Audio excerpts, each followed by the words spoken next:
जय श्री राम। दोस्तों, क्या आपको पता है कि मर्यादा पुरुषोत्तम भगवान राम के एक पूर्वज ऐसे थे जिनका जन्म माता के गर्भ से न होकर पिता के गर्भ से हुआ था? कौन थे वह पूर्वज और उनके जन्म की कथा क्या है? जानने के लिए वीडियो अंत तक देखिए। हम सब ने श्री राम के वंश के बारे में पढ़ा है। ब्रह्मा जी से 19वीं पीढ़ी में एक राजा हुए, महाराज युवनाश्व। महाराज युवनाश्व अपने आप में अनोखे हैं क्योंकि उन्होंने पुरुष होते हुए भी गर्भ धारण किया था। इस कथा का वर्णन हमें नारद पुराण में मिलता है। युवनाश्व की पत्नी का नाम गौरी था। विवाह के कई वर्षों के बाद भी दोनों निसंतान रहे। संतान प्राप्ति के लिए महाराज युवनाश्व ने वन जाकर तप करने का निश्चय किया। उन्होंने राजपाट मंत्रियों के हाथ सौंपा और वन जाकर तपस्या करने लगे। उसी दौरान उनकी भेंट महर्षि भृगु के पुत्र च्यवन ऋषि से हुई। जब महर्षि च्यवन ने महाराज युवनाश्व की समस्या सुनी तो उन्होंने उन्हें सांत्वना देते हुए कहा कि यज्ञ के प्रभाव से उन्हें संतान प्राप्त हो सकती है। तब महाराज युवनाश्व ने उनसे ही उस यज्ञ को संपन्न करने का अनुरोध किया। महर्षि की स्वीकृति के बाद महाराज युवनाश्व ने अपने मंत्रियों और सेना को वहां बुलाया और च्यवन ऋषि के निर्देशानुसार एक महान इष्टि यज्ञ का आयोजन किया। वह यज्ञ 1 वर्ष तक अविलंब चलता रहा और यज्ञ समाप्ति पर महर्षि च्यवन ने एक मटके में अभिमंत्रित जल रख दिया ताकि उस जल को पीकर महारानी गौरी गर्भ धारण कर सकें। यज्ञ समाप्त होने के बाद सभी लोग थकान से पीड़ित होकर गहरी निद्रा में सो गए। रात्रि में महाराज युवनाश्व को अत्यधिक प्यास लगी और वे अपने सेवकों को पुकारने लगे, किंतु अत्यधिक गहन निद्रा में होने के कारण किसी ने उनकी पुकार न सुनी। विवश होकर महाराज युवनाश्व स्वयं जल ढूंढने निकले।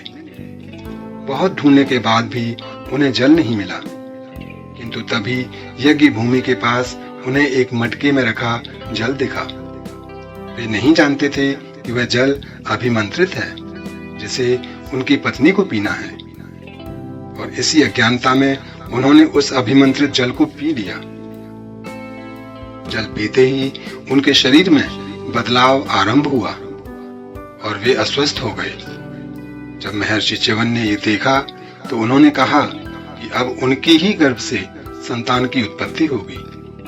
महाराज युवनाश्व ने उनसे बड़ी प्रार्थना की कि वे उसका कोई उपाय बताएं, किंतु वे भी विवश थे क्योंकि वो जल यज्ञ संपन्न कर अभिमंत्रित किया गया था और उसके फल को अब रोका नहीं जा सकता था। जब संतान के जन्म लेने का सही समय आया तो राजा बहुत घबरा गए। महर्षि च्यवन के लिए भी ये असाधारण स्थिति थी। तब उन्होंने देवताओं के वैद्य अश्विनी कुमारों का आह्वान किया।